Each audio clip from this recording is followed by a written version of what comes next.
या देवी सर्वभूतेषु मां शक्तिरूपेण संस्थिता नमस्तस्यै नमस्तस्यै नमस्तस्यै नमो नमः। जय माता दी। प्रिय भक्तजनों, आज हम सुनेंगे गुप्त नवरात्रि के चौथे दिन माता भुवनेश्वरी की कथा। नवरात्रि का व्रत वर्ष में 4 बार मनाया जाता है, 2 प्राकट्य नवरात्रि के रूप में और 2 गुप्त नवरात्रि के रूप में। प्राकट्य नवरात्रि में माता दुर्गा के 9 स्वरूपों का पूजन किया जाता है और गुप्त नवरात्रि के व्रत में जो कि 10 महाविद्याओं का पूजन किया जाता है। आषाढ़ और माघ के महीने में जो कि गुप्त नवरात्रि का व्रत किया जाता है और वहीं पर चैत्र और आश्विन के महीने में प्राकट्य नवरात्रि का व्रत किया जाता है। यह नवरात्रि के व्रत जो कि सभी प्रकार के दुख और कष्टों को दूर करता है और सुख और समृद्धि को प्रदान करता है। गुप्त नवरात्रि के चौथे दिन माता भुवनेश्वरी का पूजन किया जाता है। भुवनेश्वरी शब्द 2 शब्दों के मेल से बना है। इसमें भुवन का अर्थ पृथ्वी या समस्त ब्रह्मांड से है, जबकि ईश्वर का अर्थ विधाता या भगवान से है। इस प्रकार भुवनेश्वरी का मतलब हुआ जो पृथ्वी या समस्त ब्रह्मांड की माता हो, जिनके द्वारा इस ब्रह्मांड की रचना की गई हो और जो जगत जननी हो, वही माता भुवनेश्वरी महाविद्या है। जब माता सती भगवान शिव को अपनी महत्ता दिखाने के लिए अपने विभिन्न रूप में प्रकट हुई थीं, तब उनमें से चौथे रूप में माता भुवनेश्वरी निकली, जिनका रूप लगभग माता रानी के तीसरे रूप माता षोडशी के समान ही था।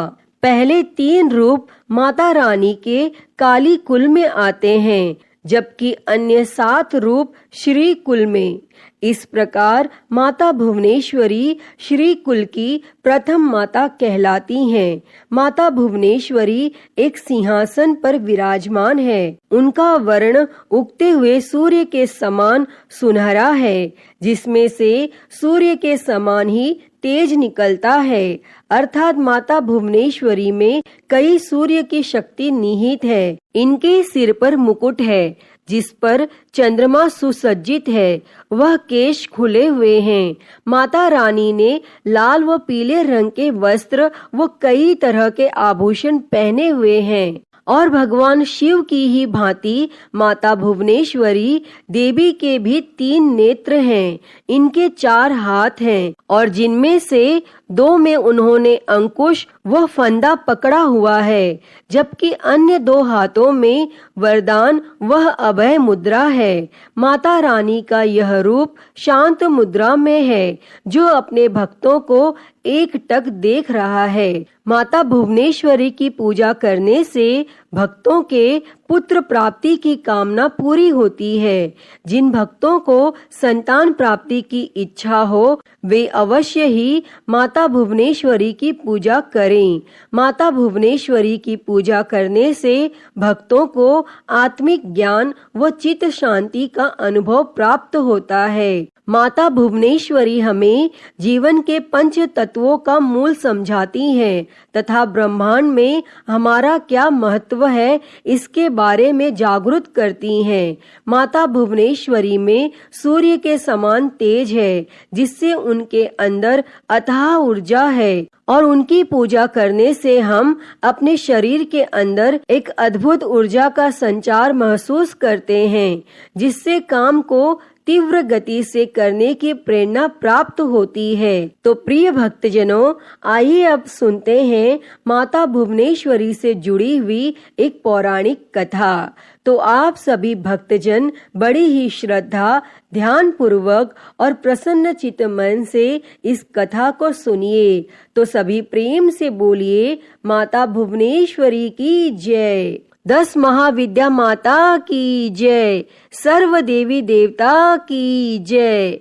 एक बार मधु और कैटो नामक 2 दैत्यों ने पूरी पृथ्वी पर हाहाकार मचा रखा था। तब सभी देव मिलकर भगवान विष्णु के पास गए और उनको अपनी निद्रा का त्याग करने के लिए प्रार्थना करने लगे ताकि वे जल्दी से उठकर मधु कैटव को मारकर उनकी रक्षा करें। तब भगवान विष्णु ने निद्रा का त्याग किया तथा जागृत हुए और उन्होंने 5000 वर्षों तक मधु कैटव नामक दैत्यों से युद्ध किया और बहुत अधिक समय तक युद्ध करते हुए भगवान विष्णु थक गए और वे अकेले ही युद्ध कर रहे थे। तब अंत में उन्होंने अपने अंतःकरण शक्ति योग माया आद्या शक्ति से सहायता के लिए प्रार्थना की।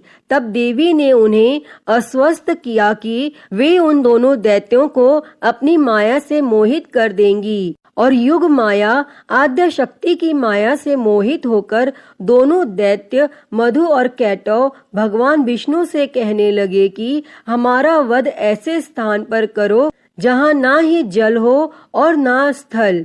तब भगवान विष्णु ने दोनों दैत्यों को अपनी जंघा पर रखकर अपने चक्र से उनके मस्तक को देह से अलग कर दिया और इस प्रकार उन्होंने मधु कैटव का वध किया, परंतु वे केवल निमित्त मात्र ही थे। उसके बाद भगवान ब्रह्मा, भगवान विष्णु और भगवान शंकर ने देवी आदि शक्ति युग निद्रा महामाया की स्तुति की और जिससे प्रसन्न होकर आदि शक्ति ने ब्रह्मा जी को सृजन, विष्णु जी को पालन और शंकर जी को संहार के देव चुना। तब ब्रह्मा जी ने देवी आदि शक्ति से प्रश्न किया कि अभी चारों ओर केवल जल ही जल फैला हुआ है, पंच तत्व गुण तन मात्राएं और इंद्रियां कुछ भी व्याप्त नहीं है, तथापि तीनों देव शक्तिहीन हैं। तब देवी ने मुस्कुराते हुए उस स्थान पर एक सुंदर विमान को प्रस्तुत किया और तीनों देवताओं को विमान पर बैठ अद्भुत चमत्कार देखने का आग्रह किया गया और तीनों देवों के विमान पर आसीन होने के पश्चात वह देवी विमान आकाश में उड़ने लगा और उड़कर ऐसे स्थान पर पहुंचा जहां जल नहीं था। वह विमान वायु की गति से चलने लगा तथा एक सागर के तट पर पहुंचा।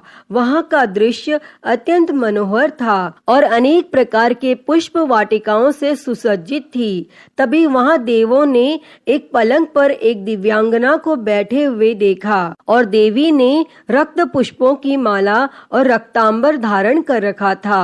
वर, पाश, अंकुश और अभय मुद्रा धारण किए हुए देवी भुवनेश्वरी त्रिदेव को सम्मुख दृष्टि गोचर हुई, जो सहस्त्र उदित सूर्य के प्रकाश के समान कांतिमय थी। यह सब देखने के बाद भगवान विष्णु ने अपने अनुभव से भगवान शंकर तथा भगवान ब्रह्मा जी से कहा कि यह साक्षात देवी जगदम्बा महामाया है और इनके साथ ही यह देवी हम तीनों और संपूर्ण चराचर जगत की कारणा रूपा हैं। तीनों देव भगवती भुवनेश्वरी की स्तुति करने के निमित्त उनके चरणों के निकट गए। तब तीनों देवों ने देवी के चरण कमल के नख में संपूर्ण जगत को देखा और यह सब देखने के बाद त्रिदेव यह समझ गए कि देवी भुवनेश्वरी संपूर्ण ब्रह्मांड की जननी है। अतः हे माँ भुवनेश्वरी, इस कथा को कहते, सुनते और हुंकारा भरते सभी पर अपनी कृपा बनाए रखना और सभी के कष्टों को दूर कर सभी के जीवन को सुखमय बनाना। तो सभी प्रेम से बोलिए माता भुवनेश्वरी की जय, 10 महाविद्या माता की जय, सर्व देवी देवता की जय। प्रिय भक्तजनों, तो मैं उम्मीद करती हूँ कि आपको आज की यह कथा पसंद आई होगी और अगर वीडियो अच्छी लगी हो तो इसे लाइक करें, ज्यादा से ज्यादा शेयर करें और कमेंट में माँ भुवनेश्वरी की जय लिखना ना भूलें और महाकाल भक्ति ज्ञान चैनल को सब्सक्राइब कर नोटिफिकेशन बेल को जरूर ऑन कर लें। हर हर महादेव। धन्यवाद।